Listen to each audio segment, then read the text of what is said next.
ఓం శం ప్రత్యంగిరాయే నమః. ఓం గ్లౌం వారాహ్యే నమః. ఓం హ్రీం సకల సిద్ధ గురుదేవతాభ్యో నమో నమః.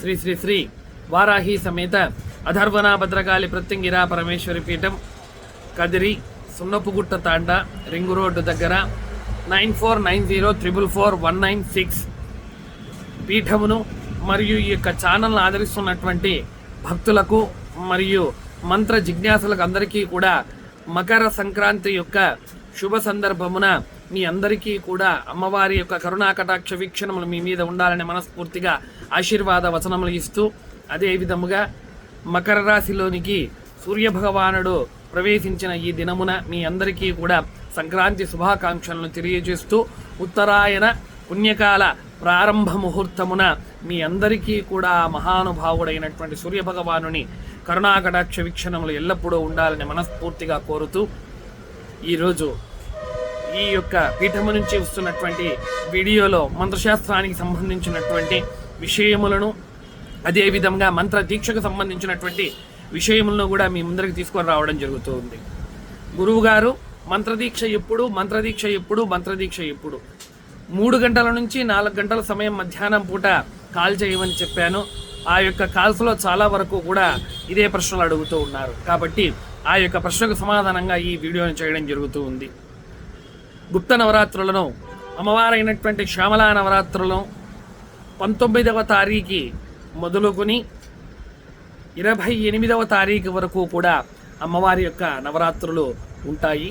ఈ యొక్క నవరాత్రుల పీఠములో 19వ తారీఖు సాయంకాలం 6 గంటల నుంచి రాత్రి 10 గంటల ప్రాంతం వరకు కూడా ప్రతిరోజు కూడా అమ్మవారిని మహా అద్భుతముగా పూజాది క్రతువులు, అదే విధముగా హవన కార్యక్రమము, తర్వాత అన్నప్రసాద వితరణ అనేటువంటిది కర్తలుగా ఒక్కొక్క రోజుగా ఉంటూ అమ్మవారి యొక్క హవన కార్యక్రమములను ఏర్పాటు చేయడం జరిగింది. 19వ తారీఖు లగాయతు 28వ తారీఖు వరకు. కాబట్టి ఆసక్తి కలిగినటువంటి భక్తులందరూ కూడా ఈ యొక్క కార్యక్రమంలో పాల్గొంటారని మనస్ఫూర్తిగా కోరుకుంటున్నాం. ఇది అమ్మవారి యొక్క గుప్త నవరాత్రులకు సంబంధించినటువంటి విషయము. పిదప ఈ యొక్క మంత్ర దీక్షలు అనేటువంటిది ఏ తారీఖున ఇస్తారు? ఇది ప్రశ్న. 28/1/2026 సంవత్సరం అనగా ఈ నెల 28వ తారీఖు ఉదయము, సూర్యోదయము తర్వాత అమ్మవారైనటువంటి ప్రత్యంగిరా పరమేశ్వరికి, వారాహికి, ఉచ్చిష్ట గణపతి స్వాముల వారికి, శరవణాభవ స్కంద స్వాముల వారికి, మరియు ఖాద్రి మహాలింగేశ్వర స్వాముల వారికి, ఖాద్రి బసవేశ్వర స్వాముల వారికి, లక్ష్మీ వెంకటేశ్వర స్వాముల వారికి, అదేవిధంగా దక్షిణాముఖ ఆంజనేయ స్వాముల వారికి, దక్షిణాముఖ కాలభైరవ స్వాముల వారికి, మహాఖాద్రి వారాహి సమేత అధర్వణ భద్రకాళి ప్రత్యంగిరా పరమేశ్వరి పీఠ పరివార సకల దేవీ దేవతలకు కూడా అభిషేక కార్యక్రమము ప్రారంభమవుతుంది. అభిషేకముల తర్వాత మహా వస్త్రాలంకరణ సేవ అనేటువంటిది ప్రారంభమవుతుంది. తర్వాత మహా నైవేద్య వితరణ కార్యక్రమం ఉంటుంది దేవీ దేవతలకు. పిదప వాటి తర్వాత శుభముహూర్తమున సాధకులకు మంత్ర దీక్షలు అనేటువంటివి, గురు మంత్ర దీక్ష, అదే విధముగా పూర్ణ క్రమముకు సంబంధించినటువంటి విద్యను మీ అందరికీ కూడా మా గురువుల యొక్క కరుణా కటాక్షములతో, అదేవిధంగా అమ్మవారైనటువంటి ప్రత్యంగిరా వారాహి కరుణా కటాక్షములతో మీ అందరికీ కూడా మంత్ర విద్యను, అదేవిధంగా మంత్ర దీక్షను కూడా ఇవ్వడం జరుగుతూ ఉంది. కాబట్టి దీనిని గుర్తుపెట్టుకొని సాధకులు మంత్ర దీక్ష తీసుకోవాల్సినటువంటి అనుకుంటున్నటువంటి వారు ఇంకా నంబర్ పెట్టకపోతే ఇప్పుడు మొట్టమొదట వీడియో స్టార్టింగ్లో చెప్పినటువంటి నంబర్కి మీ యొక్క డీటెయిల్స్ అనగా మీ పేరు, మీ తల్లిగారి పేరు, మీ తండ్రి గారి పేరు, మీ గోత్రము, అదేవిధంగా మీ ఊరు, మీరు మంత్ర దీక్ష కోసం చేస్తున్నటువంటి విజ్ఞాపనను ఆ యొక్క వాట్సాప్కి చేస్తారని మనస్ఫూర్తిగా కోరుతున్నాను. చేసినటువంటి తర్వాత వారి నంబర్స్ అందరినీ కూడా ఒక గ్రూప్లోనికి తీసుకొని రావడం జరుగుతుంది. గ్రూప్లోనికి తీసుకునేటువంటి తర్వాత మీరు ఏ ద్రవ్యములు తెచ్చుకోవాలి అనేటువంటిది మీకు తెలియజేయడం జరుగుతుంది. మంత్ర దీక్ష మరొక్కసారి చెప్తున్నా, పూర్తిగా ఉచితము. ఇక్కడ ఏ విధమైనటువంటి రుసుము తీసుకొనబడదు. ద్రవ్యములు అనగా పాలు, పండ్లు, రాగి ప్లేటు, ఇతరత్రమైనటువంటి ద్రవ్యములు మీరు అక్కడి నుంచే తెచ్చుకోవాల్సి వస్తుంది. గ్రూప్లో ఉన్నటువంటి వారికి మెన్షన్ చేయడం జరుగుతుంది. కాబట్టి వాటిని మీరందరూ గుర్తించుకుంటారని మనస్ఫూర్తిగా కోరుతున్నాను. ఇంకా ఎప్పుడు రావాలి గురువుగారు, ఎక్కడికి రావాలి, ఇది ప్రశ్న. సాధారణముగా మంత్ర దీక్ష తీసుకునేటువంటి వారు ముందు రోజు సాయంకాలము 4 నుంచి 5 గంటల ప్రాంతంలో లేదా మధ్యాహ్న ప్రాంతంలోనే కదిరి అనేటువంటి ప్రాంతమునకు బస్సు సౌకర్యము కలదు, అదేవిధంగా రైలు సౌకర్యము కలదు.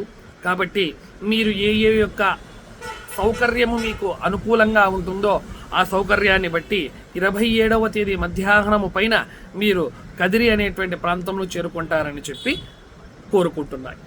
ఎక్కడ నుంచి ఎలా రావాలి? హైదరాబాదు, తెలంగాణ ఈ యొక్క ప్రాంతముల నుంచి వచ్చేటువంటి వారు కర్నూలు తర్వాత అనంతపురం తర్వాత కదిరి, ఇది దారి అండి. అదేవిధంగా విజయవాడ, తెనాలి ఈ కోస్తా ఆంధ్ర ప్రాంతం నుంచి వచ్చేటువంటి వారికి మీకు ఈ ప్రొద్దుటూరు, విజయవాడ నుంచి వచ్చేటువంటి వారికి ప్రొద్దుటూరు నుంచి పులివెందుల నుంచి కదిరి ఈ మార్గం నుంచి రావచ్చు. లేదా ప్రొద్దుటూరు, కడప నుంచి మరి పులివెందుల నుంచి కదిరికి రావచ్చు, ఇది ఒక మార్గము. ఇక కర్ణాటక ప్రాంతం నుంచి వచ్చేటువంటి వారు మీరు బెంగళూరు నుంచి బాగేపల్లి నుంచి గోరంట్ల నుంచి కదిరికి చేరుకునవచ్చును. తమిళనాడు, తిరుపతి ఈ ప్రాంతముల నుంచి వచ్చేటువంటి వారు మదనపల్లి, ములకల చెరువు, కదిరి ఈ స్థానము ఈ అమ్మవారి యొక్క పీఠస్థానము. కాబట్టి ఈ ప్రాంతములకు మీరు చేరుకొనతారని మనస్ఫూర్తిగా కోరుతున్నాను. ఇక మంత్రదీక్షకు సంబంధించినటువంటి మొత్తం క్లుప్తముగా సంక్షిప్తంగా ఈ వీడియోలు అన్నీ కూడా తెలపడం జరిగింది. కాబట్టి వీటన్నింటినీ కూడా మీరు 1కి 10 సార్లు ఈ వీడియో చూడండి దయచేసి. మరీ ఫోన్ చేసి మరీ మెసేజ్ పెట్టి వీడియో చూడకుండా ఇతరత్రమైనటువంటి వ్యవహారాలలో నిమగ్నమైపోయి పదే ఫోన్ చేసి విసిగించకండి దయచేసి. చాలామంది గురువులు నంబర్ ఇవ్వకపోవడానికి నాకు ఇప్పుడు కారణం అర్థమవుతూ ఉంది. ఎందుకు రానంటే సర్వకాల సర్వావస్థల ఎందునండి. ఉదయము 3 గంటల లగాయతూ రాత్రి 12, 1 గంట అయినా కూడా ఫోన్లు చేస్తూనే ఉన్నారు, విసిగిస్తూనే ఉన్నారు. చెప్పిండేదే అడిగిండేదే అడిగి పెడుతున్నారు. ఉచితము అనేటువంటి సరికి లేనిపోని డౌట్స్ అండి, లేనిపోని సందేహాలు. కాబట్టి దయచేసి ఈ ఉచిత సేవను మీరందరూ కూడా సద్వినియోగం చేసుకొని మీరు ఇబ్బంది పడకుండా నన్ను ఇబ్బంది పెట్టకుండా చూస్తారని చెప్పి మరొకసారి విజ్ఞప్తి చేస్తూ ఈ యొక్క వీడియోను అందరూ కూడా షేర్ చేసి, లైక్ చేసి, కమెంట్ చేసి పలువురికి ఈ వీడియోను పంపించడం వలన వారికి కూడా మంత్రశాస్త్రం మీద ఉన్నటువంటి వ్యవహారం అవగాహన అవుతుంది. కాబట్టి వీటన్నిటినీ కూడా మీరు జాగ్రత్తగా దృష్టిలో పెట్టుకుంటారని చెప్పి కోరుతూ ఓం శం ప్రత్యంగిరాయ నమః, ఓం లం వారాహ్య నమః, ఓం హ్రీం సకల సిద్ధ గురుదేవతాభ్యో నమో నమః. హరి ఓం తత్సత్.